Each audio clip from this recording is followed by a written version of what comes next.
Welcome to this, the second of our series of Black Jewish Lives. It's just a year since the murder of George Floyd reignited the debate about institutionalized racism in the States. And of course, that was very quickly followed by the actions in this country, largely of the toppling of the statue of Edward Colston into Bristol Harbour, which really brought home the historical reality of how much this country owes to slavery and colonization. And the arguments continue to this day on our university campuses and in our established institutions. And this will go on, I'm sure, for many years to come. As Jews, we live on both sides of that divide. Victims of racial prejudice, we were slaves to Pharaoh in Egypt, and we were slaves under the Nazi oppression. And yet also, escaping the Spanish Inquisition, we went westward, achieved success in the New World, and yes, were slave owners too. Moreover, we know that today we suffer many racists within our communities. When the issue first emerged last year, I have to confess to having felt a little smug. My synagogue was excellent at welcoming Jews of colour and Black Jews into the congregation. We just had to look round and see how many we had. But the congregants themselves had quite a different story. They spoke of the difficulties they faced, the petty humiliations, how other congregants would stare at them quite rudely, and the assumptions made that they weren't Jewish or that they weren't members, and having to explain week after week to a skeptical security team that they really weren't a threat. I was a rabbi, but I had absolutely no idea about this. And I realized then something that actually is so obvious, I feel quite an idiot about it, but that I felt that believing in a diverse, open, multiracial, egalitarian community actually doesn't make it one.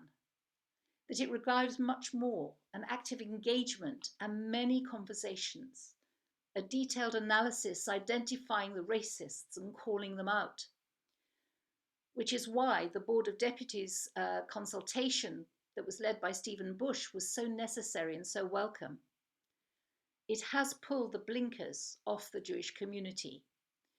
And our challenge now is whether we face the problem, look it straight in the eye, or turn away, thinking, commission done, job done.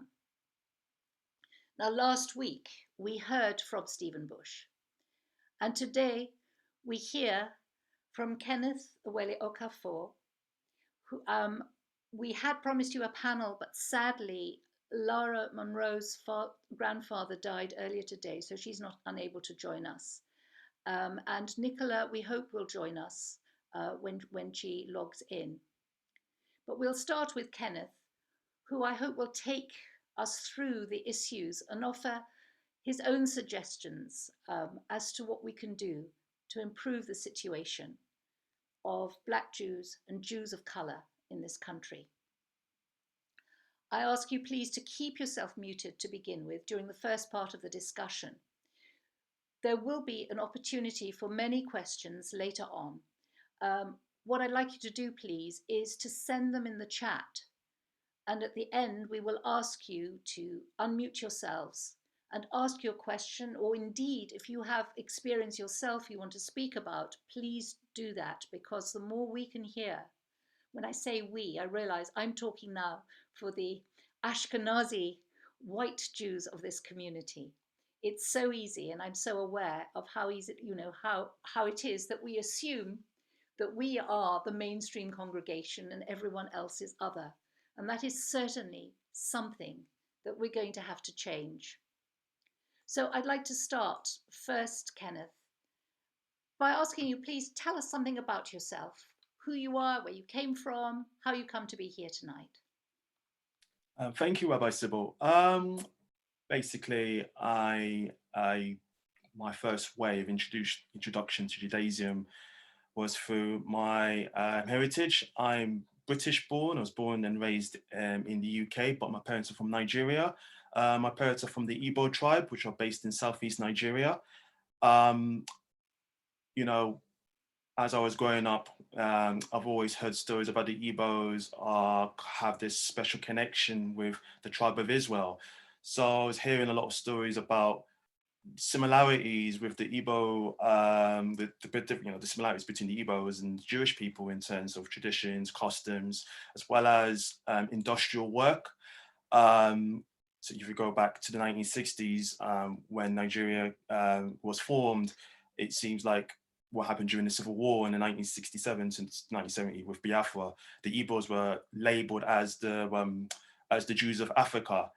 Unfortunately, we suffered and we lost a lot of people through that time. And then once the war was over, the Nigerian government wasn't doing much favors for the Igbo group itself. So I'm hearing a lot of stories about Igbos have this similarity with the Jewish community in terms of its, customs and traditions. Um, how I got involved with it is the fact that it's through my learning disabilities that first got me involved with Judaism when I was 7 years old. I went to a special school in in Stamford Hill, which is a Haredi Jewish community. So that's how I came about with Judaism. Then, as I was growing up, I learned a lot about Judaism in terms of its history and its traditions and its customs. And then I got involved in learning about all forms of, different, ethnic groups within the Jewish religion, the Ashkenazis, the Sephardi, the Mizrahim. And then as I was growing up, I've heard and read a lot of stories about different festivals in terms of, Rosh Hashanah, Yom Kippur, of course, Passover. And then, in terms of reputation of Black Jewry, you've got Sammy Davis Jr., and then you go to the Craig Davis, and then you got the Sophie Okonedos. And I was like I was so engaged with becoming Jewish. So decided to practice Judaism over 10 years ago now, in terms of, learning about the religion, the culture, the customs itself. It's so, it can easily, it's a way to, recognizing your ancestors that had made a huge contribution to the Torah and the five books of Moses. So I was like very engaged with Judaism as a religion, and it gives you a good indication that in terms of its diversity, everyone knows about the Ashkenazi, but everyone, and then you just need to learn about how you represent yourself as a Jew. There's no defined way of being, Jewish, but you have your own way of, is an unconventional way to represent Judaism. So as I was, got engaged with my Jewish community in Finchley, based in London, and started to attend shul and started to be part of the Jewish community. And when I was becoming more well aware about my heritage, the last couple of years now, I'm in a project where I've discovered I've got Mizrahim Sephardi roots, as I've got a bit of ancestry in North Africa.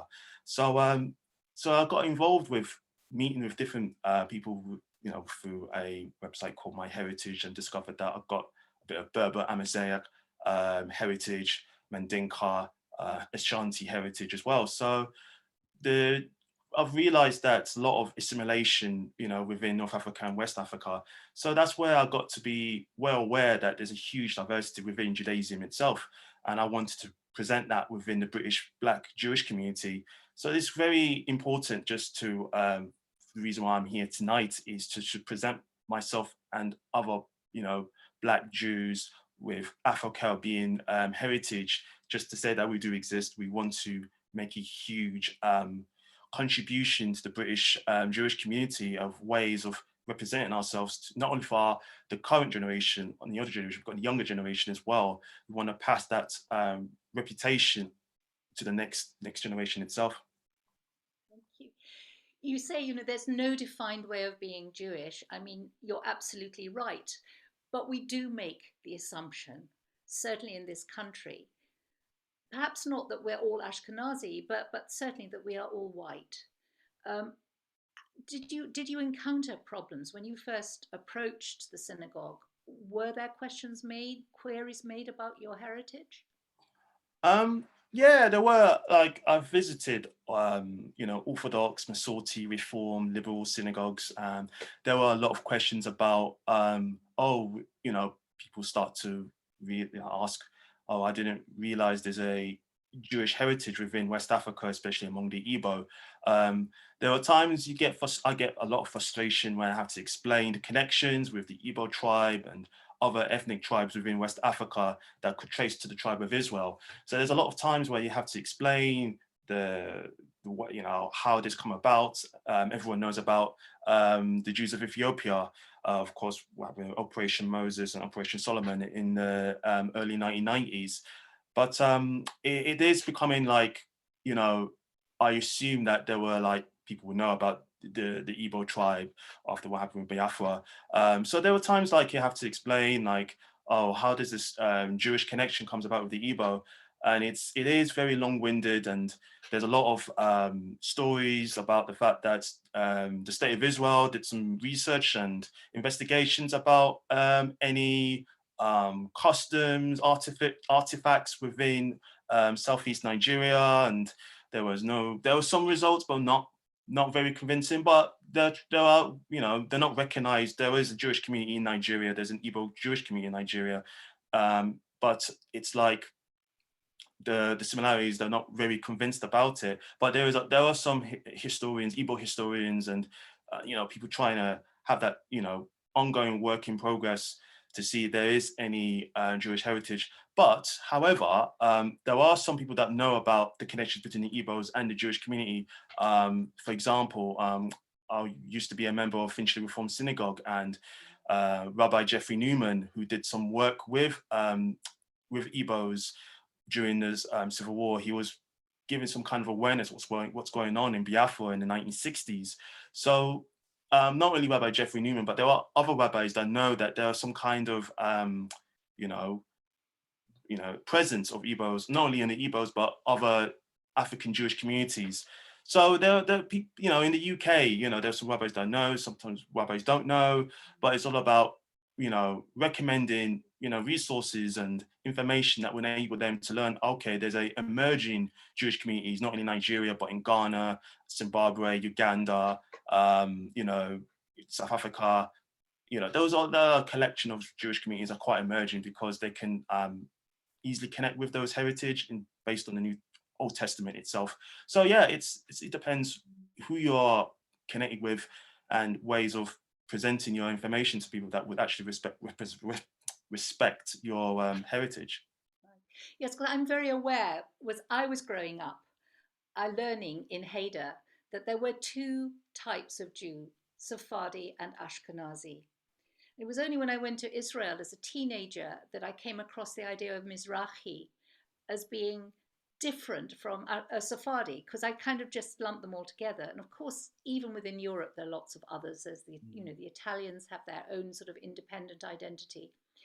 But it's very, very difficult. And also, one of the problems then is that you tend to pigeonhole people then. Oh, you're this or you're that, And I was very aware last week that Stephen Bush talked about, he was unhappy about the terms that were used in the report, black Jews and Jews of colour. I know that Lara describes herself and her son as being bluish. I wondered, how would you define yourself? In terms of my terminology itself, I tend to describe myself as an African Jew, an Igbo Jew, an Igbo Maghreb Jew. I do also describe myself as a Jew of color as well as a black Jew. It depends. It depends on the social environment that you're based in. I do a bit of work on behalf of JW3 Young Advisory Group, and I do work on behalf of Black Jews and Jews of color in the UK. But when I'm working with African Jewish communities, like in Kenya, Nigeria, Ghana, and then I have met a few Ethiopian Jews, they tend to avoid the term black because what they don't want to do is combine all of them, like in terms of black Jewry, there's different types of black Jews that practice Judaism in terms of their customs and traditions. So For me, I define myself as an African Jew. When I was even becoming Jewish, I tend to use the term African Jew or Igbo Jew just to, make it more simple for people to differentiate between an Igbo Jew and other Jews within Africa. I know a few Ethiopian Jews, when I met them in Israel, they're trying to avoid the term black. They don't want to associate themselves with other black Jews. So I really felt it's entirely down to the individual that how they present themselves, with its its identity itself.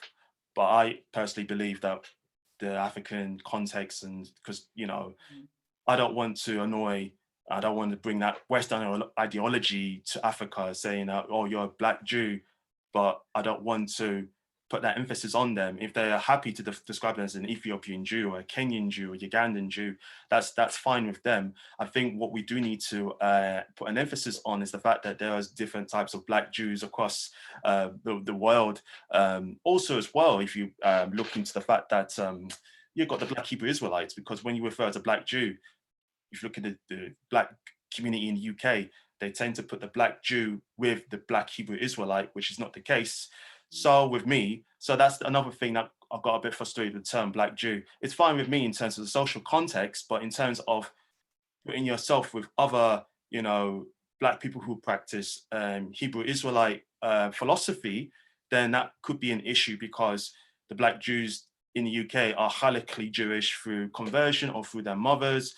So I think it's just to differentiate the two terms. It's like, for me, it's definitely me describing as an Igbo, Maghreb, North African, West African Jew. Also, you look in terms of, go back to West Africa, you've got Bilad al-Sudan, which is the land of the black Jews. So that's how they're titled within West Africa. But for me, it's definitely Igbo Jew. Yes, that's fine in self-defining, but for, say, the white Jewish community, trying to define Jews of color, what would be the least offensive term that we could use? Um, the least offensive term to describe Jews of color. Um, this is quite a complicated yeah, it's a complicated question because as you mentioned about Stephen Bush, he describes himself as being Stephen. He doesn't describe us as a black Jew or a Jew of color. Um, I think the thing is with being a Jew of color, it does uh, resonate with someone who's from the Caribbean at least, or someone from India or China or the Far East, South Asia, Latin America. Um, it is a very complicated question to ask. Within society, it's pretty tough to define ourselves as, because in the Torah, I know they define different types of Jews in terms of the shade itself, but I think it's like it's very difficult. I know a lot of black Jews that identify themselves as a Jew of color, but it was challenging for me when I was doing my research for JW3 Young Advisory Group projects. I've interviewed a lot of black Jews that identify as a Jew of color, or Jew of color that I assume there are, but they identify as a black Jew or a brown Jew who are from India or Pakistan.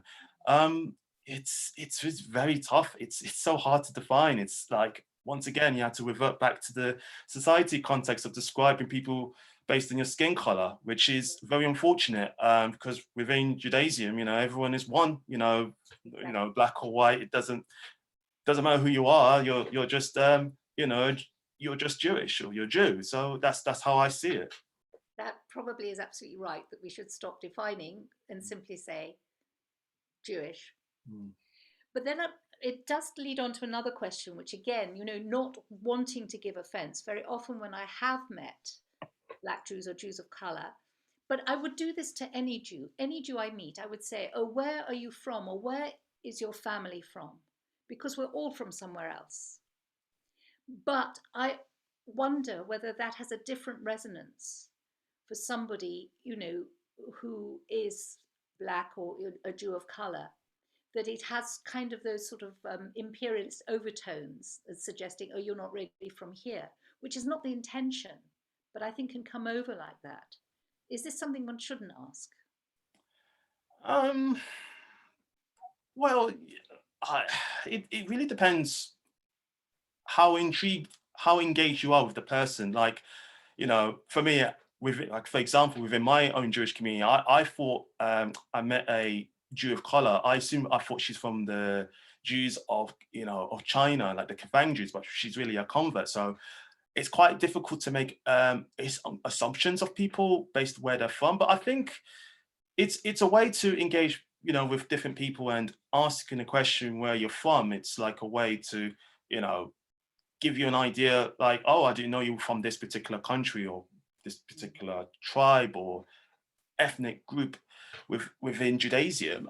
It's a way to um, it's all about learning about their culture, and you want to build up your awareness of that person's background.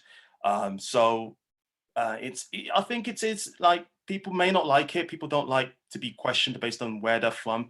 But for me, I think like despite the fact that it is very frustrating to explain your ethnic background and where you're from, but at the same time, it depends on how much information is put out there. If I tell them I'm from the Igbo tribe, I could just refer them to read more information about it, give them a brief summary of what this Jewish community do in Nigeria. Then yeah, I will refer them to read more information about it, and if they've got further questions, then they feel free to give me an update on.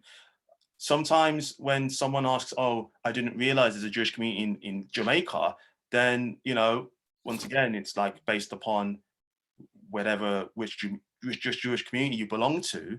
It's all about making sure that you're respective of their background. So information, education wise provided, it's very important to within the Jewish community to know where we're from and where we're based, and the information should be available within our own Jewish community, depending on who you are and how you engage with people. Right. I'll be very interested because I hope when we do open up to other questions that others of you will be able to answer this too, because I would be really interested to know. I mean, when people ask me, oh, where am I from? It depends very much, I think, on who it is. If it's another person Jewish, then it's a question of, we work out whether we've got a common heritage or not, or come from different parts of the world. If it's somebody non-Jewish, then there could always be an edge of, you know, you don't really belong here. And there's a slightly different sort of sense. So I'd be really interested to know what other people feel about that. Um, I did want to ask you because clearly the Igbo tradition is very strong. Do you feel ever any sort of kind of conflict between your Jewish sort of heritage from all these different places and your other sort of African heritage?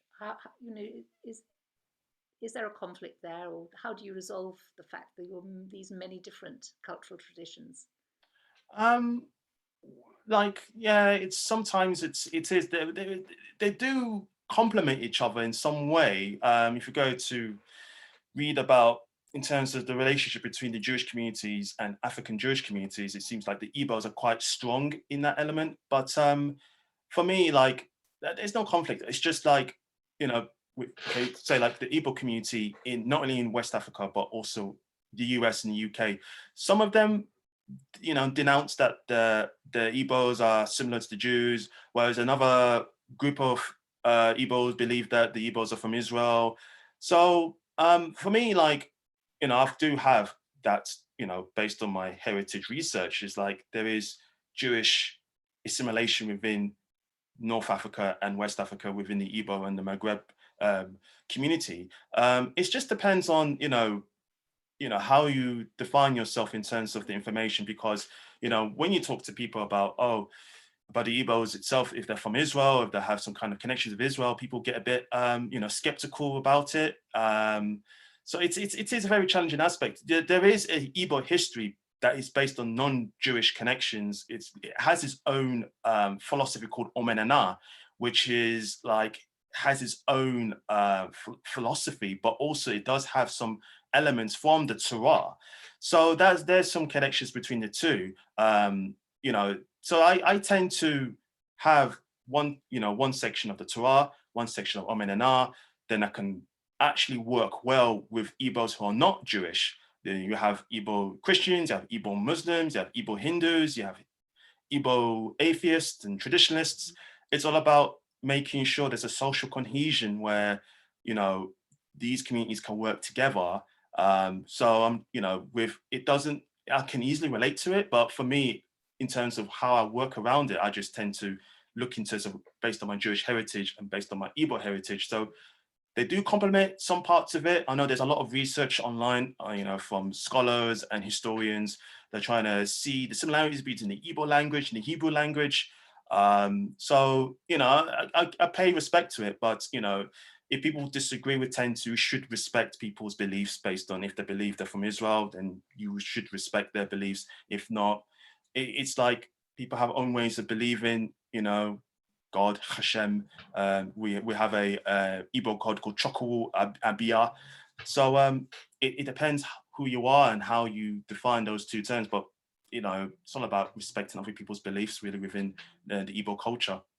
We will certainly, we're looking later on in the series, we will be focusing one evening looking at Igbo culture and, Igbo Israelite traditions. I wanted to ask you about, I know that in France there is an association now, an organization that brings Black Jews together as a community. And I wondered what your thoughts were about setting something like that up in this country. Yes, apparently there's a Black Jewish organization called the Federation of Black Jews in France, which is run by Gershon Endua, and I've been working with him for a couple of years now. It's a organization that brings awareness regarding Black Jewish identity in Europe. So he's got a branch in France, he's got a branch in Israel, he's got a branch in the US. He's wanted to build a branch in the UK, so he was trying to set one up. Looking in terms of their objectives and their expectations, it is quite challenging because we've been talking about this for the last couple of years now, but set one up.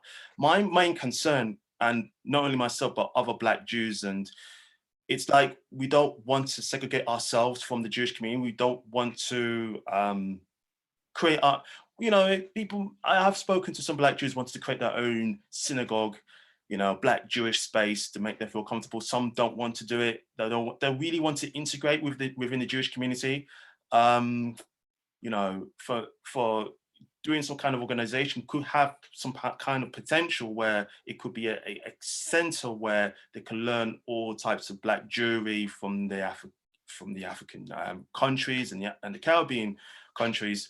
But it's like it's like what's going on in the US. They have their own Jew of color. There's a couple of Jew of color associations. There used to be a Black Jewish group in the 1990s, but that's been shut down in the early 2000s. But there is some ongoing talk. But I think we do need to do is create our awareness within Jewish spaces in terms of education, in terms of identity, in terms of our culture. It does bring a bit of risks in terms of creating our own segregated space.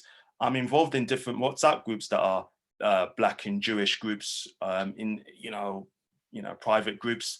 Also as well, it's the anticipation of how much involvement you get involved with these groups.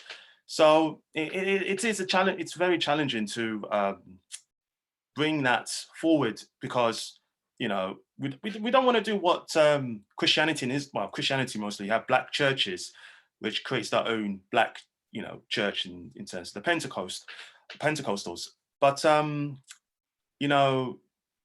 think it's best just to try and build our identity within these Jewish spaces and try and like I stated before, I know it's a social context to describe as the Black Jews, but I think the presence of not only Black Jews but the Jews of color is just to integrate within those spaces and try to amplify our presence within those spaces to say we do exist and we're trying to build that reputation in these Jewish spaces. Speaking earlier to Lara, her big concern is the education, the Jewish education in this country, which she feels, does just totally ignores the traditions of Jews that come from Africa or Jamaica or other places. Um, how could you see that being integrated into schools in Hedorim? Um, well, after the report, Stephen Bush's report's been released, I personally feel like Jewish education do need to include, diverse characters within the curriculum. Like, say, for example, you got, Sephora and Queen Sheba, though their characters are depicted as dark skin.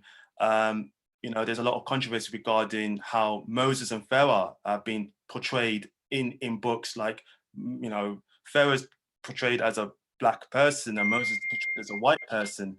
I think there's a lot of books that portray people as different skin colors or how they see themselves. I think that needs to be addressed based on how they're being taught within schools. And that was a way to cut down, of course, racial issues and, ignorance regarding what does the Jew look like in terms of skin color or its ethnicity. We want to we really want to cut down the Ashkenormative approach and try and introduce different all forms of Jews within our Jewish education. Also, as well, like people want to learn about Jews of different groups across the world. There's a frustration that there's not much information on the Jews of Jamaica, Jews of Barbados, Jews of Trinidad, or you've got African Jewish communities as well. I think it just builds that awareness that Judaism is a diverse religion, culture. There's a lot of ethnic groups within Judaism that would actually present as all as one, rather than segregate ourselves in different forms and different groups based on your ethnicity and group skin color wise. So I think it's very important that when that report was released, we have to put so much emphasis on building that all-inclusive awareness about there's different groups of Jewish ethnic groups in our religion. As far as I know, there are no black rabbis in this country. Mm. Would that why is that? Why do you think that is? I think it's just because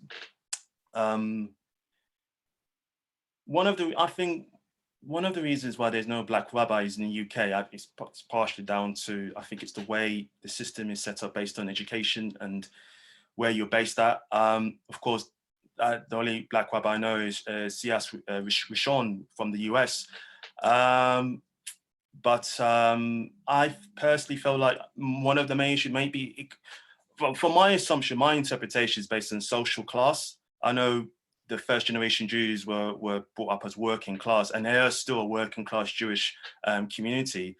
But I think with this, I don't know if it's a racial issue within the Jewish community, but I think it's down to how long is it to become a rabbi, and the process, and acknowledging their identity. And I think that's an issue within the Jewish community. Is like, there are some forms of issues regarding there's a lack of identity recognition within Black Jews and Jews of color. And I think that's a bit of an issue where if there's not much information on their cultural background, then there's no point in becoming a rabbi. Once we have addressed those issues in regards to going back to the education aspect, introducing education on African Jewry and Caribbean Jewry, then I think as times go by, I think there'll be more comfort for Black Jews and Jews of color to become rabbis in their future. So we have to build that platform for people to say that, okay, we've got this information on this particular Jewish group. And then I think people will be more confident, because then there'll be teachers and senior rabbis will be more comfortable to revert to that culture. And then it enables them to give them some kind of confidence to learn about their background, their identity process. So that's where you know, people will be more comfortable, that there'll be education based on where they're from. And then I think that would actually build some kind of acknowledgement of their status within the Jewish community. Okay. Do you have any particular concerns? I mean, having read the Bush report now, and you know the general sort of, I mean, I know you contributed to it too. Are there any personal issues that worry you about the community? Um, um, there's a huge issue regarding security. Um, you know, being stopped and searched at the gates, of course, you know, the purpose of having security outside synagogues or any Jewish institutions is due to, you know, we've got jihadists, we've got neo-Nazis trying to do some kind of attack among within those buildings. I think with what's going on with the UK regarding, you know, stop and search and the police itself, and I think it is becoming a bit of a concern where they ask you if you're Jewish and they start to raise questions and going through a lot of questions. And then I think that is one concern about security aspects, just regardless if you are a member of that synagogue or shul within the UK. That I think that is one thing we have raised a lot of issues based on that. You know, if you go to the high holidays, festivals, I think another issue is you're being stared at within Jewish spaces where they look at you like as if they've never seen a black person before, and they are a bit skeptical of your background and your association with a particular you know, Jewish space that you belong to. There are some things I like, they don't really want to get to know you. I've been in spaces, I've been to so many Jewish spaces in the UK, and you know, I do get stared, I do get questioned. It's quite difficult with security. There are some issues that needs to be addressed, but with the report coming out, of course, with the CST getting their policies adjusted with security, and you've got rabbis, and you've got trying to introduce some kind of welcoming committee where they can actually introduce people that are quite new to the synagogue in that space. There's a way to just get this, you know, make it more welcoming, make it more, you know, it's hospitality, just to make it more attractive for people to be part of the spaces. Because, you know, if people want to be part of the Jewish communities, it's best to make it more transparent for people to be part of the space where they want to know about Judaism and ways of, you know, presenting ourselves to non-Jews. Thank you. I think we'll open it up at this point to other people. I'd like to introduce Aviva. I know she's well known to most of you as the director of Jewish Renaissance. And Aviva, I think you probably have a question. You always do, and I know you're going to manage questions and also comments, please, from those of you in the who are listening tonight. So over to you, Aviva. So I do have lots of questions of my own, but I also know that we've got several questions from the audience. So actually, I think we should start with those, and then I'll chirp in at the end. So I know David Shamash has a question. Maybe we should start with him.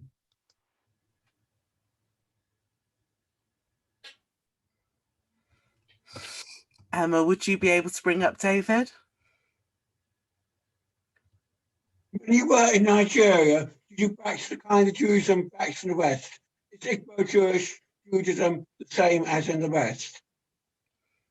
Are there any black Jews which were born Jewish and practice our kind of Judaism?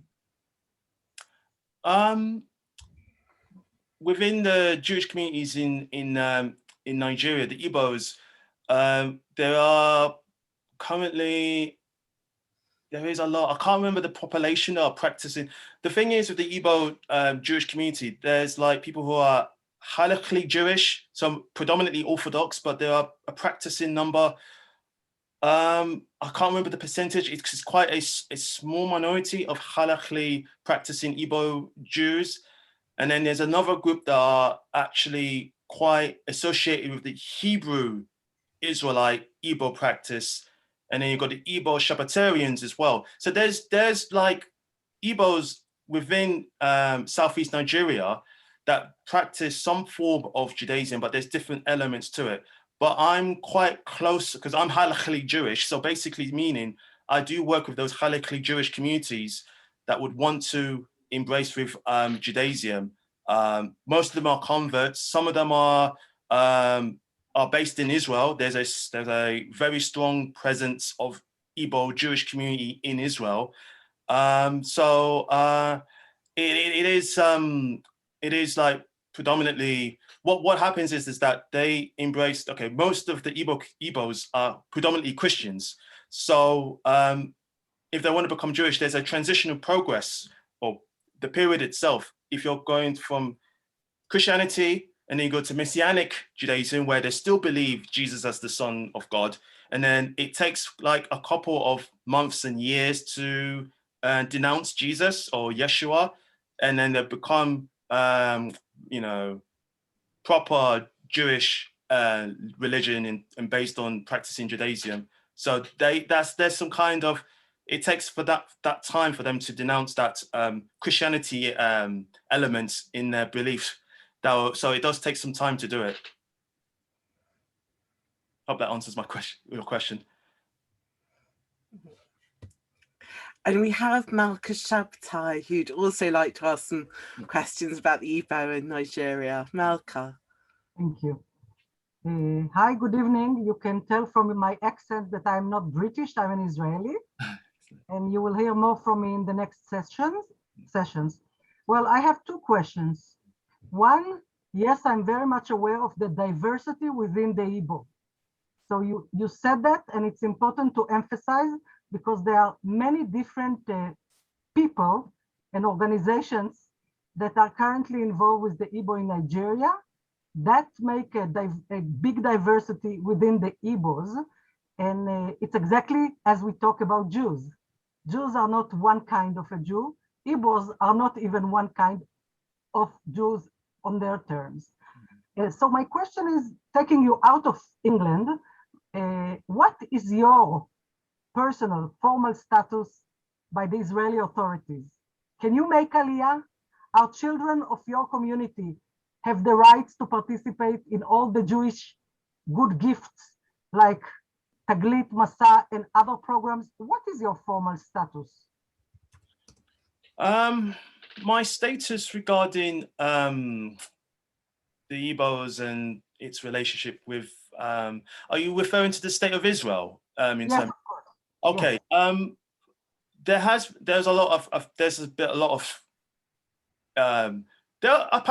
a lot of Israelis involved within the Igbo communities itself, but not really within the religious presence. It's mostly in agriculture and technology. But however, there is a strong relationship with the Igbos and the Israelis. There are some Israelis that are trying so hard to get the Igbos to be recognized within Israel. So there is so much emphasis on that. It seems like the Igbos do have this strong association with the state of Israel. So it's like, I've heard a lot of stories from some Igbo people that I know they get very upset that, oh, how come the state of Israel don't help us when it comes to issues with, with the government of Nigeria. But there are very strong-willed people that would really have this faith with Israelis to help them build some kind of relationship between the two communities. So I think there's regardless what happened in the 1990s, of course, Yishkat Yabin sent his group of people to investigate if the Igbos are part of the lost tribe, but not much coming from it. But we do have resilient, fantastic Igbo scholars like Remi Olona, which you're going to be interviewing him in a couple of weeks' time, that he really is willing to get as much information as I can in terms of getting the Igbos to be have some kind of special relationship with Israel out of all the ethnic groups in West Africa. So there is this strong, I think it's the fact that we haven't got that much research and information about what do Igbos practice and what they do in terms of Omenana and how it's, in terms of customs and traditions. So he's trying to get Igbos to come together and try and build that identity, because, you know, within Nigeria at the moment, there's a lot of political issues among the Igbo. You know, the Igbos are very resilient in terms of the economy, the technology, the education, business-wise, agriculture. But in terms of politics, they're very dark and they're not really resounded within the political forefront. But they really want, of course, there are a lot of speculation about bringing back Biafra. So they're trying to, you know, what they're trying to do is build up their identity first, and then if they're going to bring back Biafra or not, it depends on them. You know, if they can trust each other and build that relationship, if they can, that's why people like Remy trying to work with the Israelis and see if there's a way to build up our own, you know, identity within West Africa. So that way, if we understand our heritage within Igbo culture, then there's a possibility of Biafra being brought back, but it's all about understanding your own history. And I think that's why the Igbos really love the Israelis. The relationship is just very strong. You know, most of the Israelis are based in West Africa, especially in Nigeria. But I think there's ways to just understand where we're from and what does it mean to be of being Igbo. You know, it's quite difficult, you know, especially with the language. Yeah, that's what work in progress it is at the moment. But you did not answer my question. I asked you, do you have the rights to make aliyah at this time? Yes, I do. Our children of your community have the full rights of like other Jews in the UK? That I want to know, because I know Remy Elona personally and deeply and all the rest of it, but what is your status? Well, I can make aliyah to Israel anytime I want. So so that's but then, you know, I wanted to, well, I was thinking of making aliyah to Israel, but I personally, for me, my main importance is building up that, you know, Afro-Caribbean descent Jewish identity in the UK. So I love to live in Israel one day and make aliyah, but I personally, for me, it's all about leaving a legacy for young Black Jew of color, you know, to be present within the UK, and that's my main goal. You know, me as an architect, I really have this emphasis to leave a legacy, leave the foundation for young Black Jews or young Jew of color in those spaces where they can actually build their reputation. So that's my main goal. Is that this is the main important. That's what I love about Judaism. It's all about leaving one generation for another generation to build that awareness of being Black and Jewish, or being an African Jew or a Caribbean Jew. That's my main important goal. Thank you so much for that. I love that kind of championing and drive. And actually, I heard Rabbi Shai Rishon, who you referred to, talk a few weeks ago, and his mother is Igbo, and he was talking about how he can trace her Jewish heritage back to 1780. So where his father converted. So he also halachically is able to, he doesn't have a problem. He's a Chabad Lubavitch rabbi, kind of. And like you, he could make aliyah if he wanted to, but he was saying in America, he feels that's where the work is to be done, as you are saying for you, the work is to be done in England. And I think it's really important that we do bring that focus now back to the UK. And in fact, we have a question from Mash Joy, who wants to talk about the UK. So Mash, can we bring you up on screen? Yep. So my question is, given the apparent lack of mainstreaming of Jewish people from Black and minority ethnic backgrounds in the UK, do you think this could discourage those who are Black and minority ethnic who are not already Jewish to convert to Judaism? Yeah, that's a very interesting question. I think when I, like 10 years ago, when I first started the conversion process, it was kind of, I was fortunate enough to have a fellow Black lady who was in the same class as me to become Jewish. So she's originally from Jamaica. I really felt they should put more emphasis on, you know, I think going back to the report, the Stephen Bush report, I think I did bring it up when I was doing some kind of commissioning, was the Jewish media outlet, they're not putting much emphasis on Black Jews or Jews of color, just to put them out there. I think Jewish representation in the media can be quite disappointing because they put so much emphasis on the Haredi community, let alone the modern Orthodox or the secular Jewish community.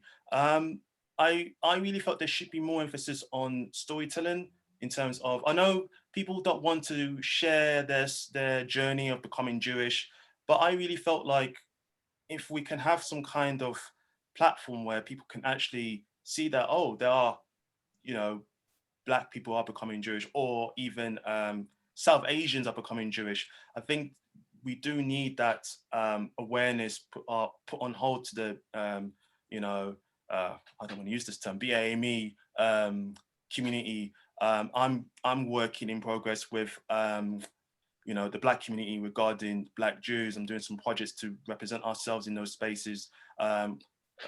During my work time, I do work very closely with the Muslim. I live in a Muslim community space in Sheffield, and when they asked about my Jewish heritage and identity, seems good, seems positive. So I feel like there should be more of a Jewish representation from a Black South Asian side of things, just to give that awareness that people can actually see that there is a diversity within Jewish spaces, because it's difficult for people who are seeing a lot of Ashkenazi and Mizrahim and Sephardi spaces. I think it's just this cultural representation of Jewish spaces needs to be dealt with, especially within the media in the UK.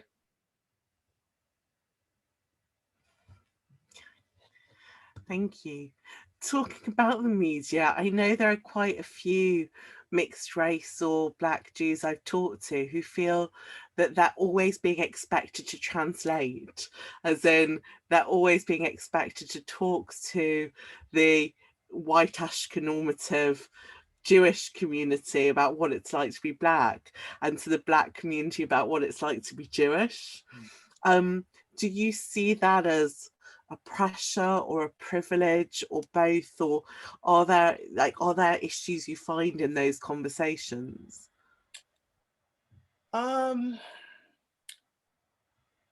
Personally, I see it as more of I could say privilege. I haven't had much of a backlash from the Black community. I do a lot of work within the Black community in terms of my profession, and doing things regarding mental health, with education and mentoring. Whenever I told them I'm Jewish, like they were like intrigued, they're quite amazed that, oh, didn't realize there's a Black Jewish community in the UK. It seems like it's, for me, from my experience, it seems like a privilege. I think the only pressure aspect is it's when it comes to distinguishing the differences between the Black Hebrew Israelites and being a Black Jew.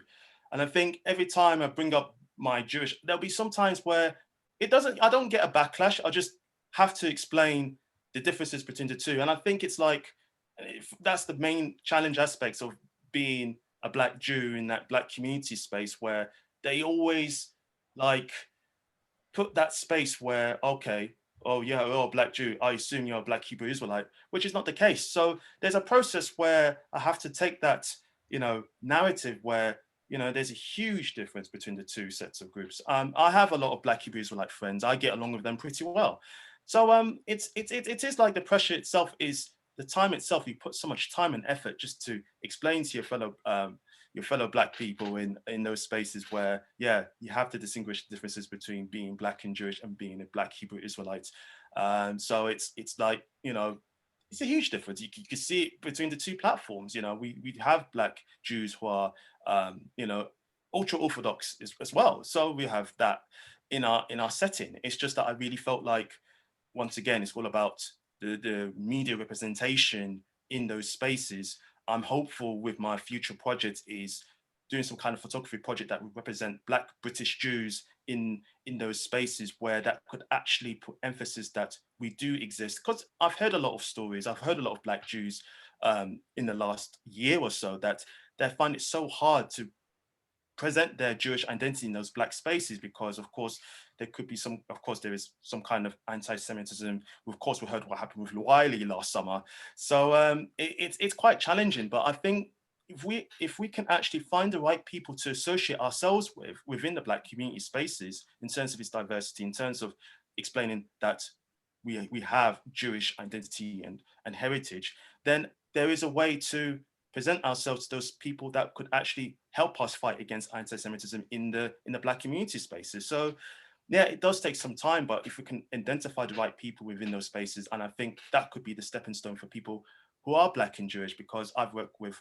young Black Jews. I'm currently doing something with JW3 as part of Black History Month later this year, and they're quite reluctant to be part of the Black Jewish experience, but it's just giving them that own platform and space for them to just share their own thoughts of being Black and Jewish, sharing their the negatives and the positives, but hopefully with the positive, just to build that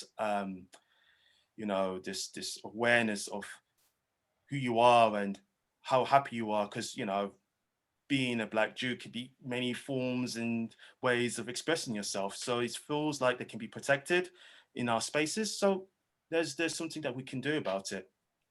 Brilliant. Well, thank you so much. And thank you for being so open to have these conversations with us. Although I am also aware that it really shouldn't be your responsibility to always be opening up the conversations, and the whole diversity of the community should be hopefully supporting you and engaging you as well, and not just burdening you. But it is a real privilege to hear your voice. And I'm going to throw it back to Sybil just to say a proper thank you and to wind things up from us this evening. Yes, thank you so much, Kenneth. You have been rather put on the spot today, because it was going to be a panel and you've had to speak 3 times as long as you were supposed to. But I really appreciate all that you've said. Not only, I mean, we've had 2 for the price of 1, because not only your experience in the UK, but also the work that you've been doing, your Igbo heritage. And you've given us all, I think, a lot to think about. But I do echo what Aviva said. We are turning to you, asking you to tell us what to do. And that is not necessarily always the case. We should be initiating this conversation. We should be really working towards the inclusivity and the diversity that we say we want. I'm very aware that tonight, we are preaching to the converted, that the undiluted racists within our community that we know exist would not be coming tonight to hear about from you. And so in a way, we have twice as much of an effort to make in order to ensure that our Jewish spaces are welcoming and diverse, and that our educational institutions for sure should present a much wider understanding of what it means to be Jewish. So I really want to thank you so much for all that you did, you've given us tonight. Can I point out that next week we move from the UK into Africa.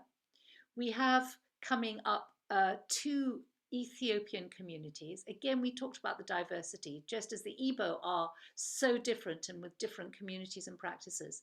There are different Ethiopian Jewish communities. We start with the one that you will know about,